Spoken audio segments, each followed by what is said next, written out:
got one thing to say about Cushenbery. To me, he was the best customizer in our group. He was one of the best idea design guys, too. He was terrific. Bill was absolutely unbelievable.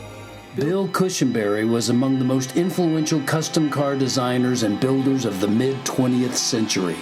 Born in Alabama, his family soon moved to Wichita, Kansas, where Bill learned the art of metal shaping in his father's shop and at Darrell Starbird's Star Custom Shop.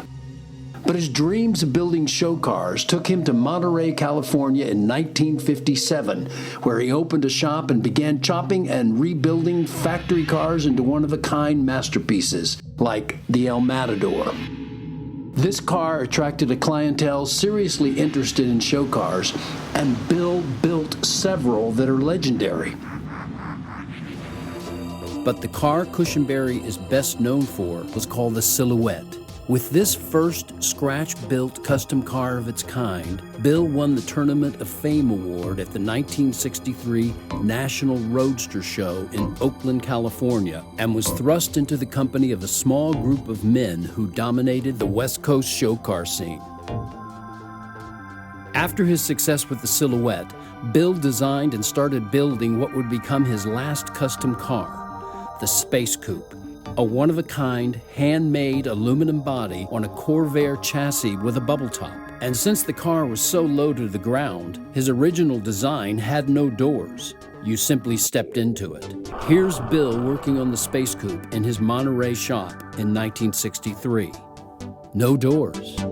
Meanwhile, down in North Hollywood, George Barris's shop had more work than they could keep up with. George encouraged Cushenbery to relocate near him, and as soon as Bill moved, Barris sent over his latest commission. Tell you how good Cushy was? I had him do all the fenders on our Batmobile. The car was all metal. I said, Cushy, I need help. I said, we got to get this thing done in 3 weeks. I'll be there, George. And he came down there, and he shaped those fenders out. Bill continued work on the Space Coupe between commissions from Barris, and he refurbished cars for Steve McQueen and Frank Sinatra and several owners of Mercedes 300 SLs. The car that introduced gull-wing doors, which clearly inspired Bill with a new design idea for the Space Coupe. Here he is in his North Hollywood shop in 1966, fashioning a variation of gull-wing doors, although they don't hinge on the top like the 300 SLs, but at the back of the bubble top, another Cushenbery innovation we're calling bat-wing doors. Sadly, before Bill could finish the car, he had a falling out with his financiers and moved to another shop, thinking that once the dispute was over, he would get the Space Coupe back and finish it. Unfortunately, that never happened, and the Space Coupe went missing for 3 decades, ultimately lost to Bill forever. He passed away in December 1998. 5 months later, in May 1999, we found the Space Coupe on a ranch in El Cajon, California, in terrible condition, having sat out in the elements for years. We hauled the much-abused car to Darrell Starbird's Rod and Custom Hall of Fame Museum in Oklahoma. We patched it up enough to exhibit briefly, then stored it for several years. In May 2016, we took the Space Coupe out of storage and hauled it back to Los Angeles to California Corvairs, where we separated the body from the chassis and Jeff Williams began rebuilding the engine and transmission.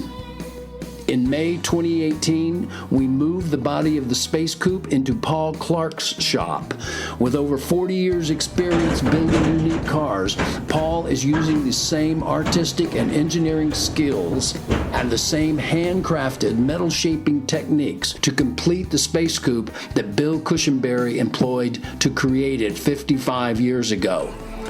When Bill Cushenbery's Space Coupe is completed, we'll be exhibiting it for the pleasure of automotive design enthusiasts everywhere.